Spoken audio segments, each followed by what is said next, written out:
محمدا عبده ورسوله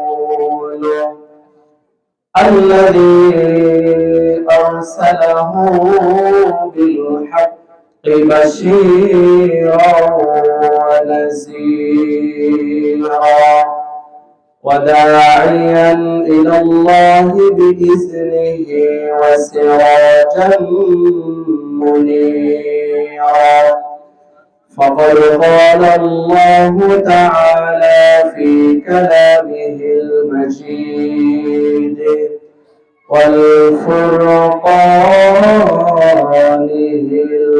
الحميد সকলে জবান খুলে আমার সাথে পড়েন আউযু বিল্লাহি মিনাশ শাইতানির রাজীম বিসমিল্লাহির রাহমানির রাহিম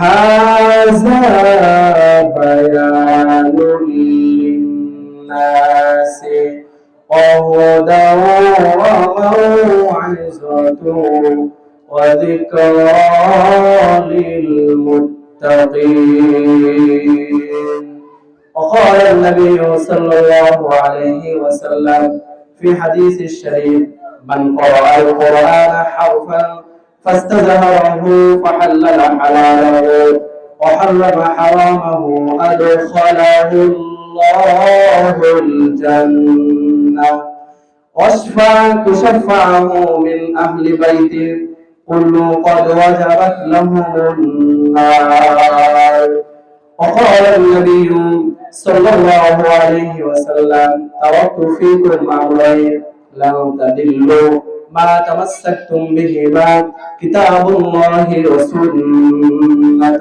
رسوله إن الله وملائكته يصلون على النبي يا أيها الذين آمنوا صلوا عليه وسلموا تسليما اللهم صل على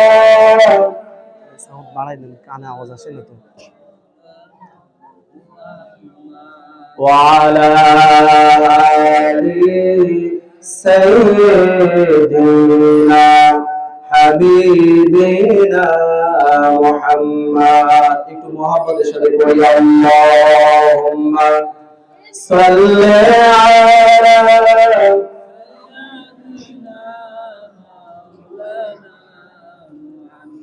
وعلى آل سيدنا حبيبنا محمد আমি যদি কখনো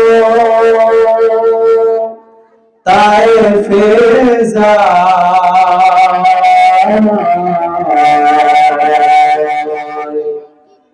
আমি যদি কখনো তায়েফে যাই বলবো মাটিকে ডেকে নবীজির খুন ঝরলো কোথায় বলে দাও তাই আজ আমাকে প্রতিশোধের দাবানল জ্বালাবে তাই বালাগাল ওলাবি কামালিহি কাশাফাত দুজা বিজামালিহি حسنت جميع خصاله صلوا عليه وآله الحمد لله মহান রব্বুল ইজ্জত ওয়াল জালালের লাখ কোটি শুকরিয়া যে মহান রব্বুল ইজ্জত ওয়াল জালাল আপনাকে আমাকে শারীরিক ও মানসিক সুস্থ রেখে জাতি ধর্ম বর্ণ নির্বিশেষে কোরআনে কারীম শোনার জন্য যে আল্লাহ তাআলা আমাদেরকে উপস্থিত হওয়ার তৌফিক দান করেছেন, এজন্য আমরা সকলেই ওই আল্লাহ তাআলার প্রশংসা করি, বলি আলহামদুলিল্লাহ।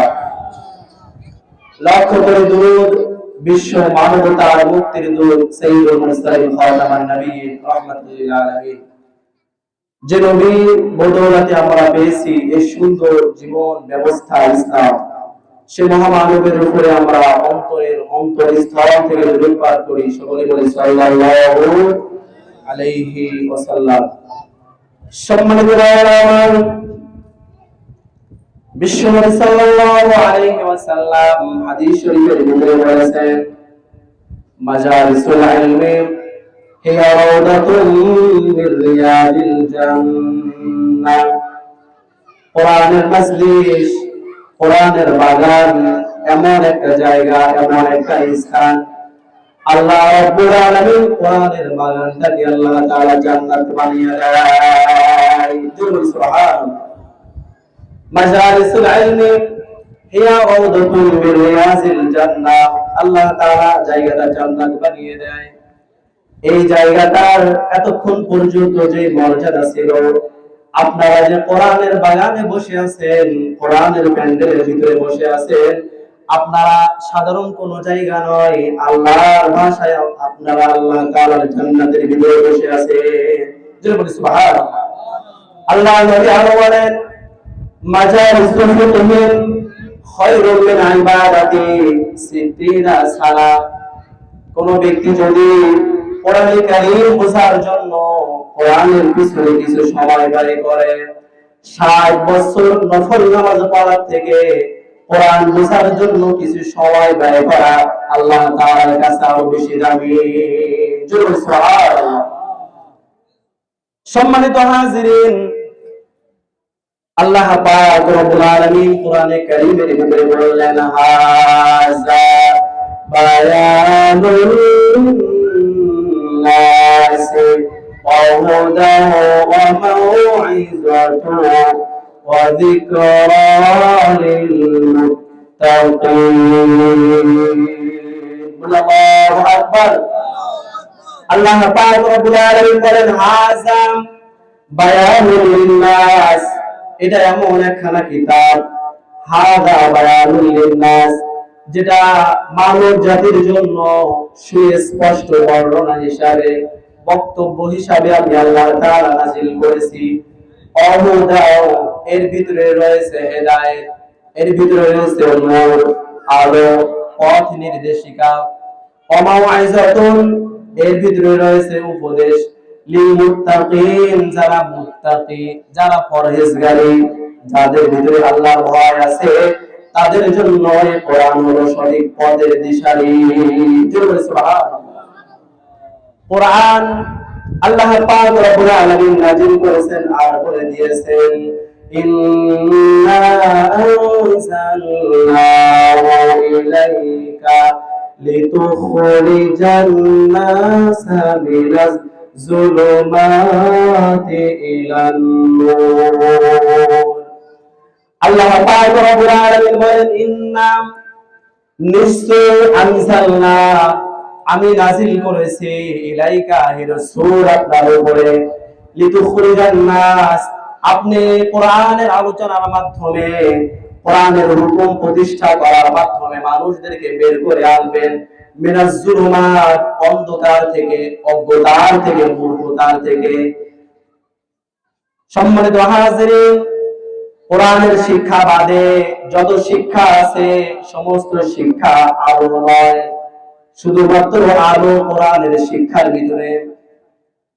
আল্লাহ পাক রব্বুল আলামিন বললেন, লিতুখরিজান নাসা মিনাজ যুলুমাতি ইলান নূর, এই কোরআন পারে মানুষদেরকে মূর্খতার থেকে আলোর দিকে আনতে পারে, জ্ঞানের দিকে আনতে পারে।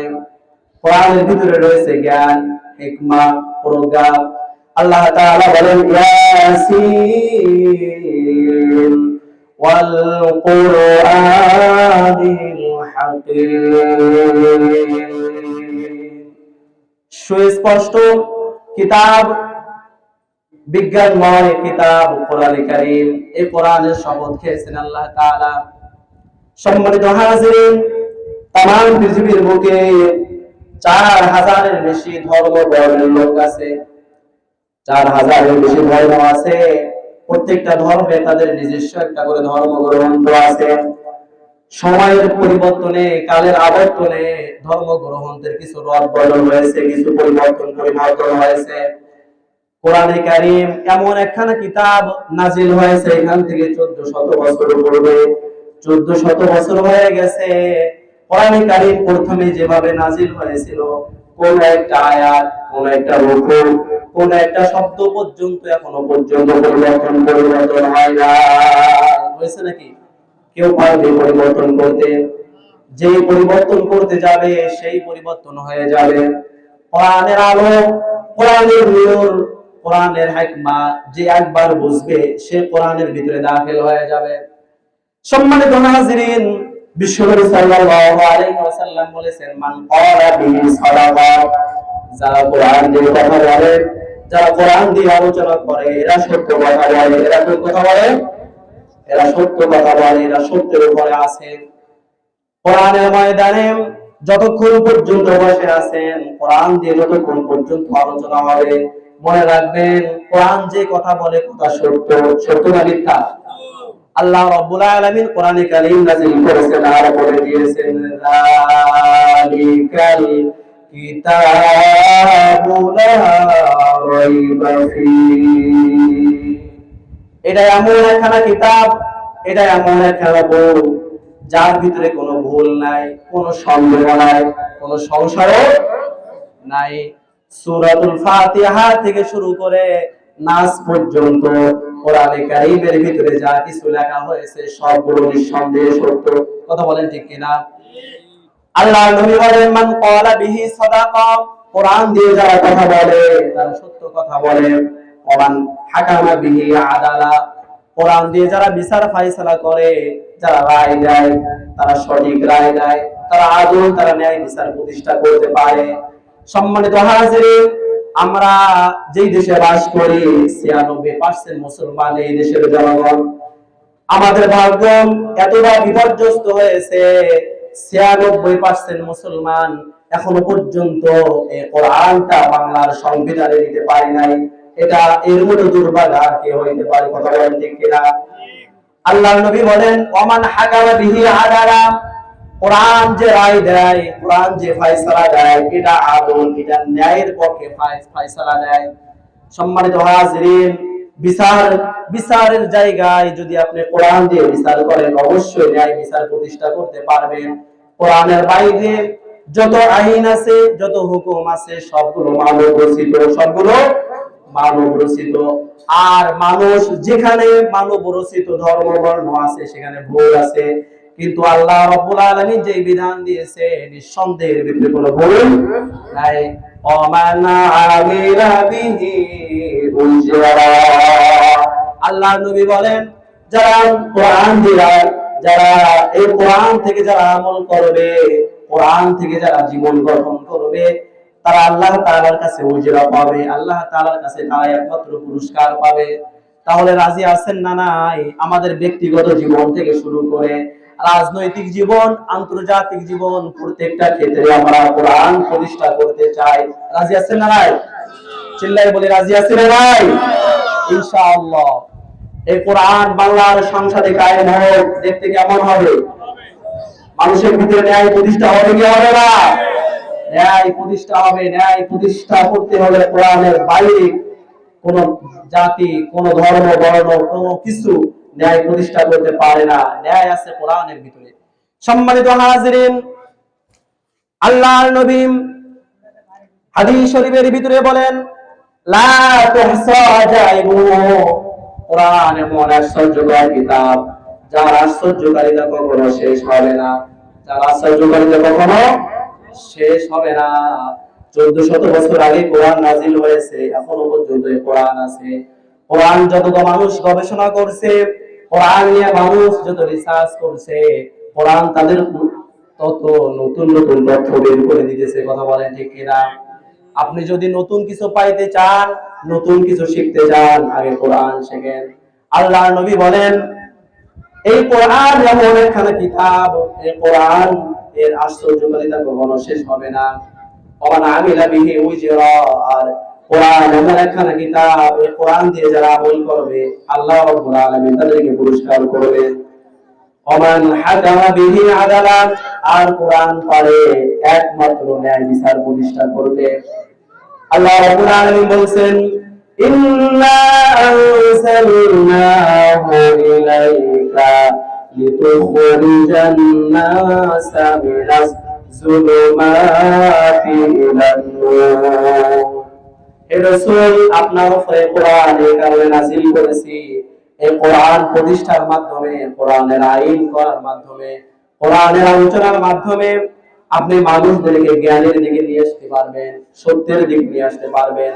সম্মানিত হাজিরিন, কোরআনের সংস্পর্শে যে সমস্ত ব্যক্তিরা এসেছে, আল্লাহ রাব্বুল আলামিন তাদেরকে জিরো থেকে হিরো বানিয়ে দিয়েছেন।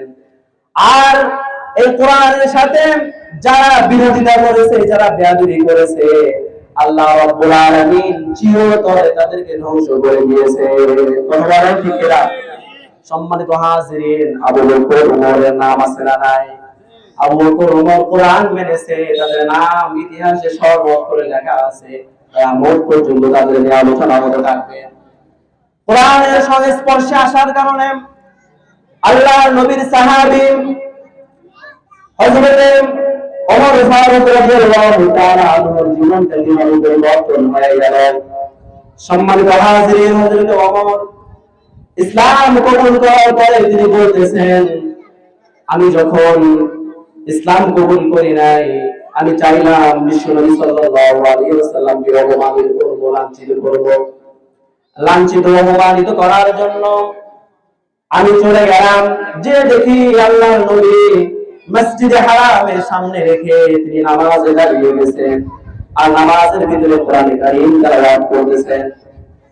ওমর বলেন, এত তো আল্লাহর কালাম, আর যা উপরে নাজিল হয়েছে কোরআন তিনি তেলাওয়াত করতেছে, শুনতে কত মজা হইতেছে।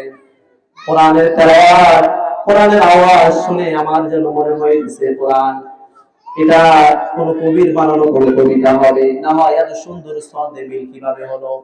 আপনি যদি কোরআন ধীরে ধীরে তার তীরের সাথে তেলাওয়াত করেন, তাহলে মনে হবে আপনি যেন কবিতা আবৃত্তি করছেন। আর যদি হযরত তেলাওয়াত করেন, তাহলে মনে হবে যেন আপনি প্রবন্ধ করছেন। সম্মানিত হাজিরিন, হযরত ওমর বলেন, আমি চাইলাম মুহাম্মদুর রাসূলুল্লাহকে লাঞ্ছিত অপমানিত করব, তার কণ্ঠে তেলাওয়াত শুনে আমার জীবন পরিবর্তন হয়ে গেল। আমি যখন মনে মনে ধারণা করলাম এটা কোন কবির বানানো কোন কবিতা হবে, সঙ্গে সঙ্গে আল্লাহর নবী নামাজের ভিতরে তেলাওয়াত করলেন, বিকওলি শাইরিন ক্বালিলাম মা তু'মিনুন। বলি আল্লাহু আকবার। আল্লাহ পাক রব্বুল আলামিন বললেন, ওয়া মা হুয়া বিকওলি শাইর, এটা কবির বানানো কোন কবিতা নয়। ক্বালিলাম মা তু'মিনুন, অল্প সংখ্যক লোকই এটা বোঝার চেষ্টা করে, এটার উপর ঈমান আনে। হযরত ওমর তিনি বললেন যে, আহারে, আমি মনে মনে ধারণা করলাম যে এটা কবির বানানো কোন কবিতা হবে, কিন্তু মুহাম্মদ নামাজের ভিতরে তিনি জবাব দিয়ে দিয়েছেন। তাহলে মানুষের মনে কি হয়, মানুষের মনে কি ধারণা হয়, এটাও তিনি বলতে পারে। তার মানে তিনি গণক, তিনি শুধু কবি নয়, তিনি গণক হয়ে গেছে। সঙ্গে সঙ্গে আল্লাহর নবী নামাজের ভিতরে তেলাওয়াত করেন, ওমা বিকওলি কাহিরিন ক্বালিলাম মা তাযাক্কারুন। এটা কোন গণকের বানানো কোন গণনা নয়। ক্বালিলাম মা তাযাক্কারুন, অল্প সংখ্যক লোকই এটা বোঝার চেষ্টা করে, সকলে বুঝতে চায় না। ওমর তখন ভাবতে লাগলেন, তাহলে এটা কি হবে? মনে করলাম এটা কবির বানানো কবিতা, তিনি জবাব দিয়ে দিলেন এটা কবিতা নয়। মনে করলাম এটা গণকের বানানো গণনা, তিনি জবাব দিয়ে দিলেন গণনা নয়। তাহলে এটা কি হবে, এটা কোথা থেকে এলো? সঙ্গে সঙ্গে আল্লাহর নবী নামাজের ভিতরে তেলাওয়াত করলেন, তানজিলুম মির রাব্বিল আলামিন। এটা মহান সত্তা, মহান রব্বুল আলামিনের পক্ষ থেকে নাযিলকৃত একখানা কিতাব। সুবহানাল্লাহ। হযরত ওমর বলেন, আমার জন্য জ্ঞান, হিকমত, প্রজ্ঞা চারিদিক থেকে আমাকে ঘিরে ফেলতেছে। আমার হিদায়াতের নূর আমার ভিতরে আস্তে আস্তে ঢুকতে লাগলো। কিভাবে হিদায়াতের পথে আসলো হযরত ওমর? আবু জাহেল দারুন নগর বৈঠকে ঘোষণা দিয়েছে, কে পারবে মুহাম্মদের মাথা আনতে? কে আছো বীর পুরুষ? কে আছো বীর পাওয়া? কে আছো শক্তিশালী পুরুষ? কে আছো ক্ষমতাবান পুরুষ? যে পারবে মুহাম্মদের মাথা আনতে, সঙ্গে সঙ্গে তাদের 100 পুরস্কারে পুরস্কৃত করা হবে। কে আছো? মজলিসের ভিতরে কেউ কোনো কথা বলে না। ওমর মজলিসের ভিতর থেকে হাত উঁচু করে বলে, মুহাম্মাদের মাথা আনতে হবে। এই সাহস কেউ করতে পারছে না। আমি পারবো মুহাম্মাদের মাথা আনতে, আমাকে কেউ দাঁড়িয়ে রাখতে পারবে না। ওমর খোলা তরবারি নিয়ে বিশ্বনবী সাল্লাল্লাহু আলাইহি ওয়াসাল্লামের কল্যাণ নেওয়ার জন্য ঘর থেকে বের হয়েছে ক্ষিপ্তভাবে। প্রতিমধ্যে একজন সাহাবীর সাথে দেখা। ভাই ওমর, কোথায় যাইতেছো? বলে, মুহাম্মাদের মাথা আনতে যাইতেছি। তুমি কি জানো নাকি এই মুহাম্মাদের হাতে কালিমা পড়ে তোমার বোন কালিমা পড়ে মুসলমান হয়ে গিয়েছে? এই খবর তুমি রাখো নাকি? মুহাম্মাদের কল্যাণ আনতে যাওয়া লাগবে না, আগে নিজের ঘরটা পবিত্র করো, এরপরে মুহাম্মাদের কল্যাণ আনতে যাও।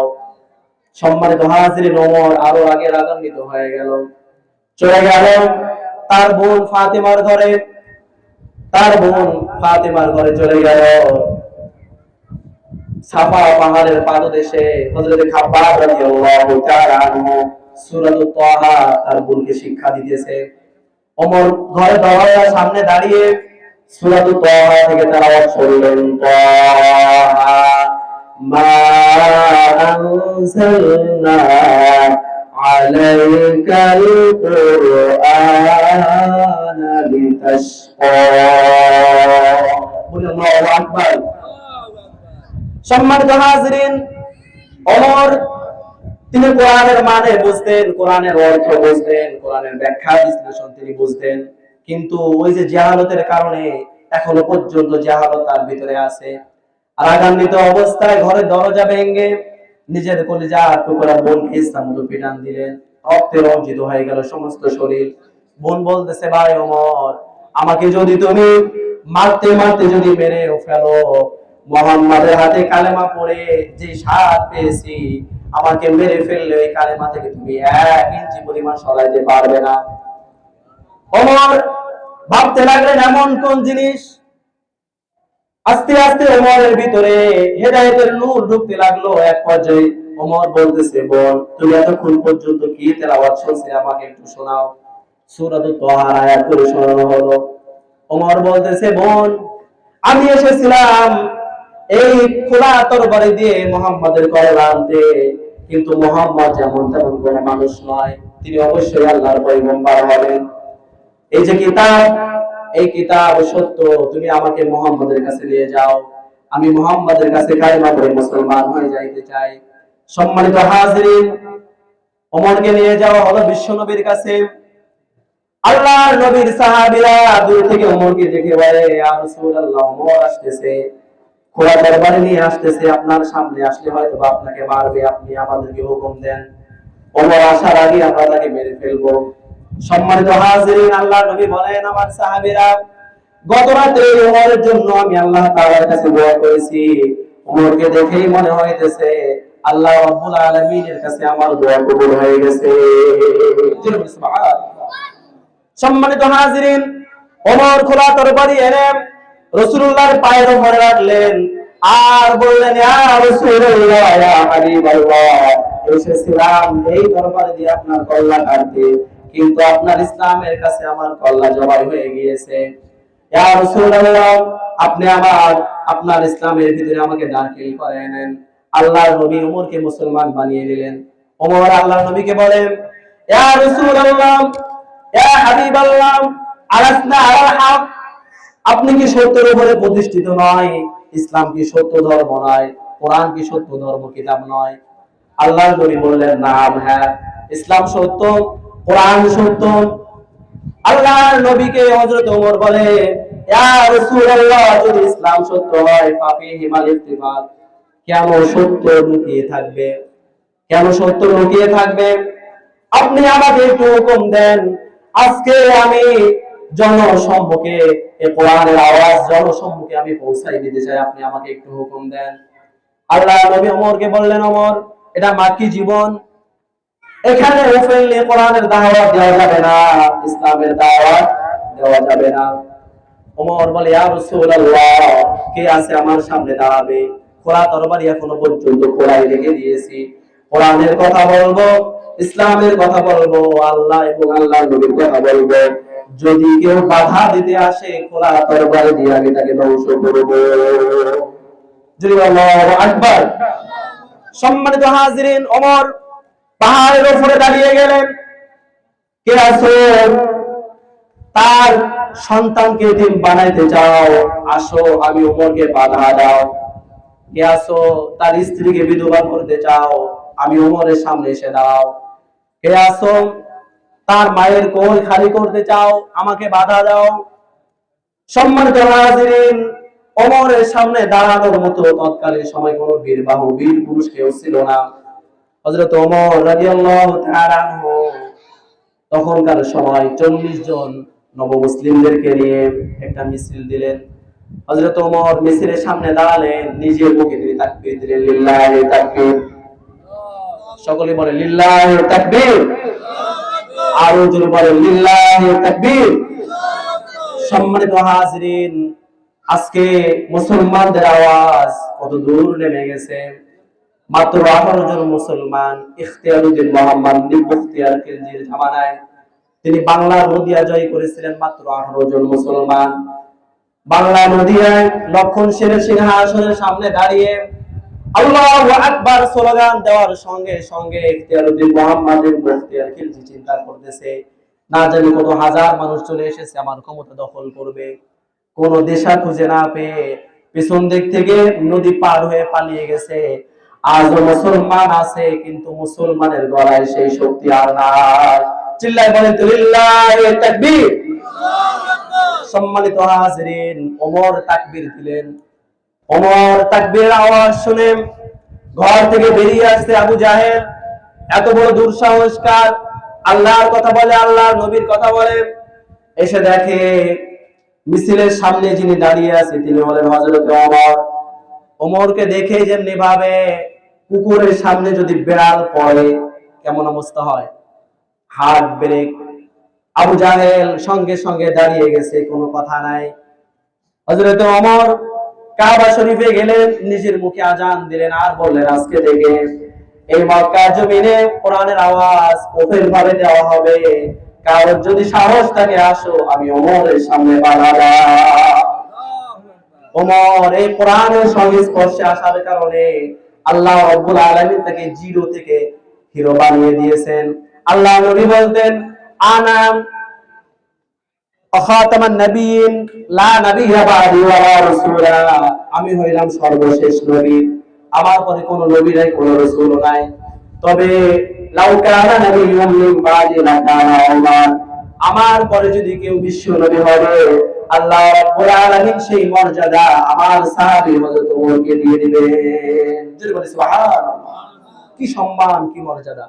আপনি যদি এই কোরআনের তাজিম করেন, কোরআনের সম্মান করেন, এই কোরআন পারে আপনার জীবনটা বদলাই দিতে।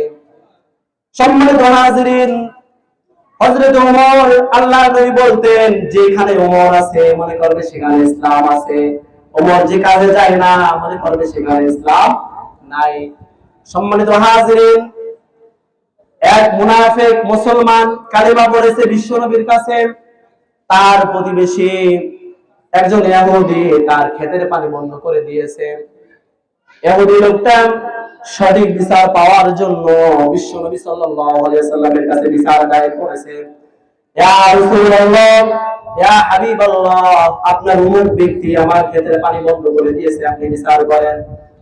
আল্লাহর নবী ওই মুনাফিককে ডাকলেন, মুসলমান নামের মুনাফিককে বললেন, যাও ইহুদির খেতের পানি বন্ধ করে দাও। যার হাত এবং মুখ থেকে তার প্রতিবেশী নিরাপদ নয়, সে কখনো মুমিন হইতে পারে না। সে কখনো মুমিন হইতে পারে না।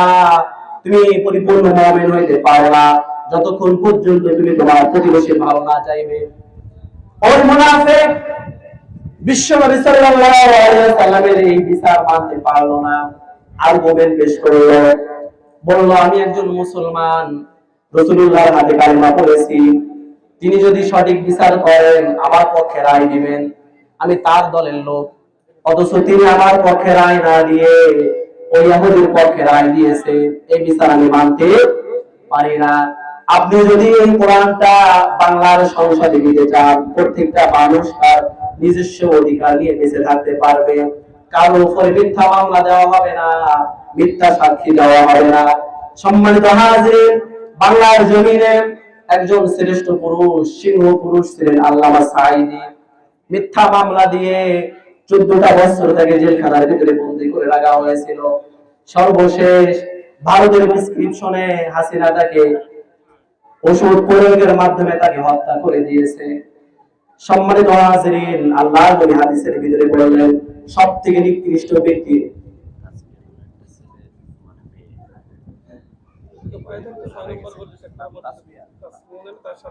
কতদিন 12 বছর বয়স তাসফিয়া নামে একটা মেয়ে হারিয়ে গেছে, সাথে একটা বাচ্চা আছে। যদি কেউ দেখে থাকেন এই মাহফিলে প্যান্ডেলে নিয়ে আসবেন। সম্মানিত হাজিরিন, ওই মুনাফিক রাসূলুল্লাহর বিচার মানতে পারে নাই, চলে গেল হযরত আবু বকর সিদ্দিক রাদিয়াল্লাহু তাআলা আনহুর কাছে, যে বলতেছে, আবু বকর, আমি আপনার কাছে একটা রায় নিতে এসেছি, বিচারে সানি করাইতে এসেছি, আপনি একটা রায় দিয়ে দেন। হযরত আবু বকর বলে, প্রথম রায় কে দিয়েছে, বিচার কে করেছে? বলে, বিশ্বনবী সাল্লাল্লাহু আলাইহি ওয়াসাল্লাম বিচারের রায় দিয়েছে। হযরত ওমর, হযরত আবু বকর বলে, তাহলে কি রাসূলুল্লাহর বিচার তোমার পছন্দ হয় নাই? কয় না। হযরত ওমর বলে, রাসূলুল্লাহ যে বিচারের রায় দিয়েছে, পৃথিবীর কারো শক্তি নাই দ্বিতীয়বার সেই বিচারের রায় দেওয়া। চলে গেল ওই মুনাফিক হযরত ওমর ফারুক রাদিয়াল্লাহু তাআলা আনহুর কাছে, যে বলতেছে, আমিরুল মুমিনিন, আপনি এই বিচারে একটা সানি করায় দেন। আমিরুল মুমিনিন খলিফাতুল মুসলিমিন হযরত ওমর বলে, প্রথম রায় কে দিয়েছে? বলে, মুহাম্মদ রাসূলুল্লাহ দিয়েছে। তোমার কি রাসূলুল্লাহর বিচার পছন্দ হয় নাই? কয় না। কি করতে হবে? আপনি একটা রায় দিয়ে দেন। হযরত ওমরের পায়ের নিচ থেকে যেন মাটি খসে যায়। রাসূলুল্লাহর বিচার তোমার পছন্দ হয় নাই? কয় না। আমাকে রায় দিতে হবে, একটু অপেক্ষা করো। হযরত ওমর সোজা ঘরে চলে গেলেন, খোলা তরবারি এনে ওই মুনাফিকের শরীর থেকে এক কোপে তার শরীর থেকে গর্দানটা নামিয়ে দিলেন। আল্লাহু আকবার। সম্মানিত হাজিরিন, মক্কার সমস্ত জায়গায় খবর ছড়িয়ে গেছে, অতারা ওমর আও মুসলিমান, ওমর একজন মুসলমানকে হত্যা করেছেন। আল্লাহর নবীর সাহাবী হযরত ওমরের হাতে একজন মুসলমান শহীদ হয়েছে। সম্মানিত হাজিরিন, বিশ্বনবী সাল্লাল্লাহু আলাইহি ওয়াসাল্লাম মসজিদে নববীতে বসা ছিলেন। আল্লাহর নবীর কাছে বিচারটা গেল। আল্লাহর নবী মিহরাবের উপরে বসা ছিলেন। তিনি নামতে নামতে বললেন, লা আযকুর আন্না ওমর ইশতারি কতলা ফিল মুসলিম, আমি কখনো ধারণাই করতে পারি না আমার ওমরের হাতে কোনো মুসলমানের রক্ত রঞ্জিত হইতে পারে, আমার ওমরের হাতে কোন মুসলমান শহীদ হইতে পারে, এটা আমার কোনো ধারণাই ছিল না। আল্লাহ রাব্বুল আলামিন সঙ্গে সঙ্গে কোরআনে আয়াত নাযিল করলেন, ফালা রাব্বিকা লা ইউমিনুনা হাত্তা ইউহাক্কিমুকা ফীমা শাজারা বাইনাহুম। আল্লাহ রাব্বুল আলামিন কোরআনে আয়াত নাযিল করলেন, ফালা রাব্বিক, এ আমার নবী, ওরা কখনো মুমিন হইতে পারে না, হাত্তা ইউহাক্কিমুকা ফীমা শাজারা বাইনাহুম, যতক্ষণ পর্যন্ত তারা সর্বান্তঃকরণে, সর্ব অবস্থায়, সর্বক্ষেত্রে রাসূলুল্লাহর রায় যতক্ষণ পর্যন্ত তারা মেনে নিতে না পারবে, ততক্ষণ পর্যন্ত তারা মুমিন নয়। কোরআন যে রায় দিয়েছে এই রায় আপনাকে মেনে নিতে হবে, রাসূলুল্লাহ যে রায় দিয়েছে এই রায় আপনাকে মানতে হবে। আপনার পক্ষে গেলেও মানবো, বিপক্ষে গেলেও মানবো কি মানবো না? মানতেই হবে। সম্মানিত হাজিরিন, আল্লাহর নবী হাদিসের ভিতরে বললেন, অতক্ষণ পর্যন্ত তোমরা পরিপূর্ণ মুমিন হতে পারবে না। লা ইউমিনু আহাদুকুম হাত্তা আকুনা হাব্বা ইলাইহি মিন ওয়ালিদিহি ওয়া ওয়ালাদিহি ওয়ান নাসি আজমাইন। অতক্ষণ পর্যন্ত তোমরা পরিপূর্ণ মুসলমান হতে পারবে না যতক্ষণ পর্যন্ত তোমার নিজের সন্তানের চেয়ে, তোমার বিবি বা বাচ্চার চেয়ে, সকলের চেয়ে আমি রাসূল আমাকে বেশি ভালোবাসবে, অতক্ষণ পর্যন্ত তোমরা পরিপূর্ণ মুমিন হতে পারবে না। আল্লাহ নবী আরো হাদিসের ভিতরে বললেন, মান আহাব্বা সুন্নতি ফাকাদ আহাব্বানি ওয়া মান আহাব্বানি কানা মাই ফিল জান্নাহ। যে ব্যক্তি আমার সুন্নাতকে ভালোবাসে সে যেন প্রকৃতপক্ষে আমি রাসূল আমাকে ভালোবাসে। ওয়া মান আহাব্বানি, আর যে ব্যক্তি আমাকে ভালোবাসে, কানা মাই ফিল জান্নাহ, কিয়ামতের ময়দানে আমি রাসূল যখন জান্নাতে যাব ওই ব্যক্তিকে সঙ্গে নিয়ে আমি রাসূল জান্নাতে প্রবেশ করব।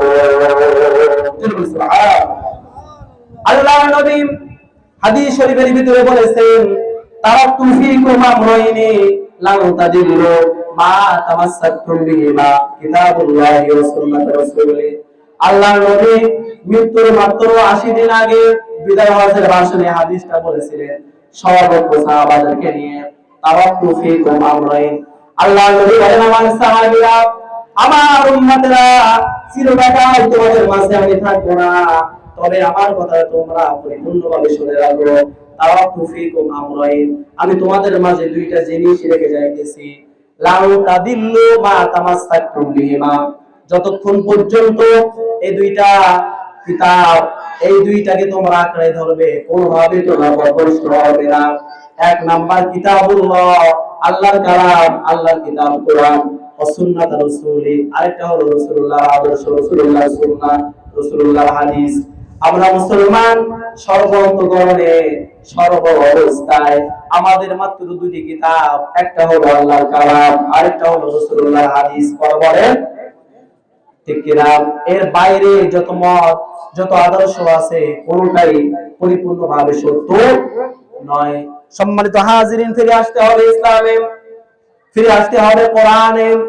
আল্লাহ রাব্বুল আলামিন কোরআনে কারীমের ভিতরে বললেন, হাযা বায়ানুল লিন্নাসি ওয়া হুদা ওয়া মাউইযাতু ওয়া যিকরা লিল মুত্তাকিন। আল্লাহ পাক রব্বুল আলামিন বলেন, এই কোরআন আমি আল্লাহ তাআলা এই কোরআন এই কারণে নাজিল করেছি, সুস্পষ্ট কিতাব, যেটার ভিতরে রয়েছে জ্ঞান, হিকমত, প্রজ্ঞা, হিদায়াতের নূর, মাউইযাতুন ওয়া হুদাল লিল মুত্তাকিন, যারা মুত্তাকি, যারা পরহেজগারী তাদের জন্য রয়েছে সঠিক পথ দিশারি। সম্মানিত হাজিরিন, মুত্তাকি কারা? আল্লাহর নবীর ভাষায় যাদের ভিতরে তাকওয়া আছে, যাদের ভিতরে আল্লাহর ভয় আছে, ওই সমস্ত ব্যক্তিরা হলো মুত্তাকি। ওই সমস্ত ব্যক্তিরা মুত্তাকি। হযরত ওমর ফারুক রাদিয়াল্লাহু তাআলা আনহুর কাছে বলা হলো, আমিরুল মুমিনিন, খলিফাতুল মুসলিমিন, মা হুয়া তাকওয়া, তাকওয়া জিনিসটা কি? আপনি আমাদেরকে তাকওয়া সম্পর্কে ধারণা দেন। হযরত ওমর ফারুক রাদিয়াল্লাহু তাআলা আনহু বলেন, তোমরা কি কখনো কাঁটা যুক্ত, পিছলি যুক্ত কোনো পথে হেঁটেছো নাকি? কখনো বলে, হ্যাঁ হেঁটেছি। অত্যন্ত সতর্কতার সাথে হাঁটা লাগে। হযরত ওমর ফারুক রাদিয়াল্লাহু তাআলা আনহু বলেন, পৃথিবীর জীবনটা ঠিক এইরকম। তাকওয়ার উদাহরণটা এমন, পৃথিবীর ভিতরে সুদ আছে, ঘুষ আছে, জিনা ব্যভিচার আছে।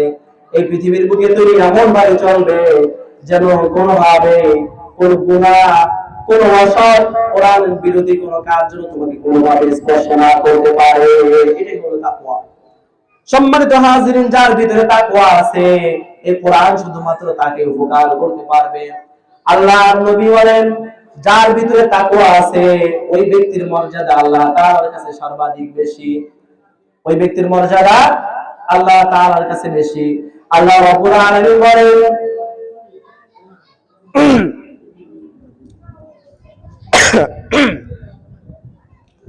সম্মানিত হাজিরিন, আল্লাহ আল্লাহ রাব্বুল আলামিন বলেন ইন্না আকরামাকুম ইনদাল্লাহি আতকাকুম।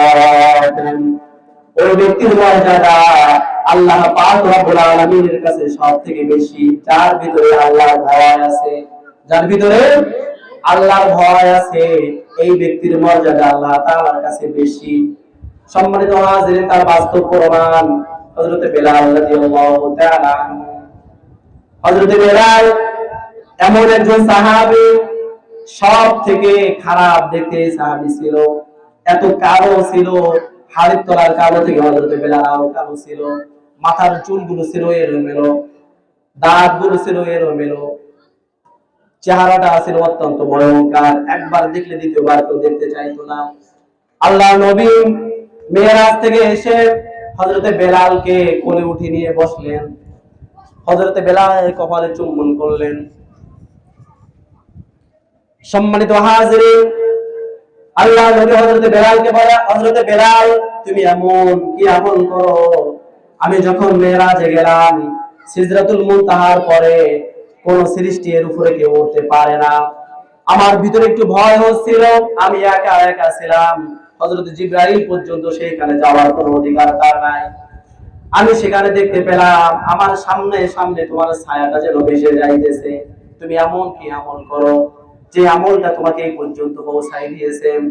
হযরত বেলাল বলে, ইয়া রাসূলুল্লাহ, ইয়া হাবিবাল্লাহ, আমি যখন ওযু করি, ওযু করার পরে 2 রাকাত তাহিয়াতুল ওযু নামাজ পড়ি, আমার মনে হয় এই কারণে আল্লাহ রাব্বুল আলামিন আমার সম্মান এবং মর্যাদা বাড়িয়ে দিয়েছে। সুবহানাল্লাহ। আল্লাহ নবী মসজিদে নববীর ইমাম আর মসজিদে নববীর মুয়াজ্জিন হলেন সাইয়েদনা হযরত বেলাল। সম্মানিত হাজিরিন, সাহাবীরা আল্লাহ নবীর কাছে অভিযোগ দিয়েছে, ইয়া রাসূলুল্লাহ, ইয়া হাবিবাল্লাহ, মসজিদে নববীতে যে বেলাল আযান দেয় তার আযানটা সহি শুদ্ধ হয় না, তিনি সিনটা সঠিকভাবে উচ্চারণ করতে পারেন না। ইয়া রাসূলুল্লাহ, আমাদের ভিতরে অনেক ভালো ভালো মুয়াজ্জিন আছে যারা অত্যন্ত সুন্দর কণ্ঠে আযান দিতে পারে। আপনি কি হযরত বেলালকে পাল্টিয়ে নতুন কোন মুয়াজ্জিন নিয়োগ দিলেন না? আল্লাহর নবী সাহাবাদের আবদার রক্ষার্থে হযরত বেলালকে বললেন, বেলাল তুমি আগামী কাল থেকে আর মসজিদে নববীতে আযান দিতে এসো না। নতুন মুয়াজ্জিন নিয়োগ দেওয়া হয়েছে, আগামী কাল থেকে নতুন মুয়াজ্জিন আযান দেবেন। সম্মানিত হাজিরিন, এদিকে হযরত বেলাল রাতের বেলা আর ঘুমাই নাই, তাহাজ্জুদের নামাজে দাঁড়িয়ে গেছে। নামাজ শেষে আল্লাহ তাআলার কাছে দোয়া করে, আল্লাহ তাআলা, আমার চেহারা ভালো নয়, এ দোষ আমার নয়, আমার কণ্ঠ ভালো নয়, এ দোষ আমার নয়, তোমার কুদরত, তুমি আমাকে ঠিক এইভাবে বানিয়েছো। তবে তোমার নবীর মসজিদ থেকে আমাকে বাদ দিল কেন? এই বিচার আমি পৃথিবীর কারোর কাছে চাই না। আল্লাহ রাব্বুল আলামিন তোমার কাছে বিচার চাই, তুমি এই বিচার করো। ওদিকে আল্লাহ রাব্বুল আলামিন জিবরাইলকে বললেন, জিবরাইল যাও, আজকে যেন আর সূর্য না ওঠে। সম্মানিত হাজিরিন, সম্মানিত হাজিরিন, হযরত বেলালের দোয়া আল্লাহ তাআলার কাছে কবুল হয়ে গেছে। ফজরের সময় নতুন মুয়াজ্জিন অত্যন্ত সুললিত কণ্ঠে আযান দিয়েছেন। আযান দেওয়ার পরে আল্লাহর নবী সহ সমস্ত সাহাবীরা সকালের জন্য অপেক্ষা করতেছে, কিন্তু আজকে আর সকাল হয় না। সাহাবীরা অনেকক্ষণ অপেক্ষা করে দেখে আজকে আর সকাল হয় না। আল্লাহ রাব্বুল আলামিন হযরত জিবরাইল আমিন আলাইহিস সালাতু ওয়াস সালামকে পাঠিয়ে দিলেন, ইয়া রাসূলুল্লাহ, অন্যদিন যে বেলাল আযান দিত আজকে এই বেলাল আযান দেবে না, বলে না, নতুন মুয়াজ্জিন অত্যন্ত সুললিত কণ্ঠে আযান দিয়েছে। আল্লাহ পাক রব্বুল আলামিন জিবরাইল আমিনকে বলে, জিবরাইল আমিনের মাধ্যমে জানিয়ে দিলেন, অন্যদিন যে বেলাল আযান দিত এই বেলালকে দিয়ে আযান দেওয়ান। বেলালের আযান আল্লাহ তাআলার আরশে আযীমে পৌঁছায় যায়। বেলালের আযানের আওয়াজ শুনে আল্লাহ তাআলার আরশের সমস্ত ফেরেশতারা আল্লাহকে সেজদা দেয়। সুবহানাল্লাহ। সম্মানিত হাজিরিন, কোথায় ছিলেন হযরত বেলাল? আল্লাহ রাব্বুল আলামিন কতটা সম্মান এবং মর্যাদা বাড়িয়ে দিয়েছেন। মাঝে মাঝে হযরত ওমর বলতেন, আমাদের এক নেতা হযরত আবু বকর আর আরেক নেতা সাইয়েদনা বেলাল। সম্মানিত হাজিরিন, আপনার ভিতরে তাকওয়া গ্রহণ করতে হবে, আল্লাহর ভয় অর্জন করতে হবে। আল্লাহর ভয় যদি আপনার ভিতরে সেট করতে পারেন, দুনিয়াতে আপনি লাভবান হবেন, আখিরাতে আপনি লাভবান হবেন। দুনিয়া এবং আখিরাত উভয় জগতে যদি আপনি কল্যাণ পাইতে চান, কোরআনের বাইরে কোনো কল্যাণ নাই। কোরআনের বাইরে কোনো কল্যাণ নাই। আল্লাহ নবী হাদিস শরীফের ভিতরে বললেন, মান ক্বারাআল কুরআনা ফাস্তাজহারাহু ফাহাল্লালা হালালাহু ওয়া হারামা হারামাহু আদখালাহুল্লাহুল জান্নাহ। যে ব্যক্তি কোরআন কারীম পড়ে আর কোরআনের সমস্ত হুকুমগুলো মেনে নেয়, ফাহাল্লালা হালালাহু, কোরআনের হালাল বিষয়গুলো জীবনে সেট করেছে, ওয়া হারামা হারামাহু, আর সমস্ত হারাম বিষয়গুলো তার জীবন থেকে ছেড়ে দিয়েছে, আদখালাহুল্লাহুল জান্নাহ, আল্লাহ রাব্বুল আলামিন ওই ব্যক্তিকে জান্নাতি বলে ঘোষণা দিয়েছে। জোরে সুবহানাল্লাহ। ওয়াসফা তুশাফাউ মিন আহলি বাইত, শুধু এখানে শেষ নয়, আল্লাহ রাব্বুল আলামিন তার নিকটতম আত্মীয়-স্বজন যাদের জন্য জাহান্নামের আগুন ওয়াজিব হয়ে গেছে, এই রকম 10 জন ব্যক্তিকে, ওই ব্যক্তি যখন জান্নাতে যাবে, এই রকম 10 জন ব্যক্তিকে সুপারিশ করে নিয়ে জান্নাতে যাইতে পারবে। সুবহানাল্লাহ। সম্মানিত হাজির, কোরআনের বাগান, কোরআনের মাদ্রাসা, এখানে অসংখ্য ছাত্ররা আছে। আজকে 7 জন ছাত্র এই মাদ্রাসা থেকে পাগড়ি দিয়ে ফারিগ হয়ে বের হবে। এটা আমাদের জন্য কল্যাণ, এটা এই এলাকার বাসীর জন্য এটা গর্বের বিষয়। সম্মানিত হাজির, মাদ্রাসার দিকে আমার এবং আপনাদের সকলের সুদৃষ্টি রাখতে হবে। যে আলোচনাগুলো করলাম, আল্লাহ তাআলা আমাদের বাস্তব জীবনে আমল করা তৌফিক দান করুন। ওয়া মা আলাইনা ইল্লাল বালাগ। আসসালামু আলাইকুম ওয়া রাহমাতুল্লাহি ওয়া বারাকাতুহু।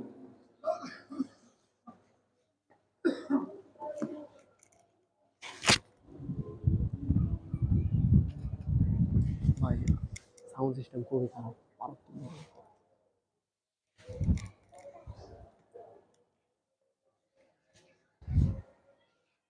আলহামদুলিল্লাহ, অত্যন্ত জ্ঞানগর্ভ আলোচনা করলেন জনাব হাফেজ মাওলানা ওয়াহিদুজ্জামান সাহেব সাহেব। এ পর্যায়ে আজাদ আরো দিচ্ছেন হাফেজ নাসিরউদ্দিন। হাফেজ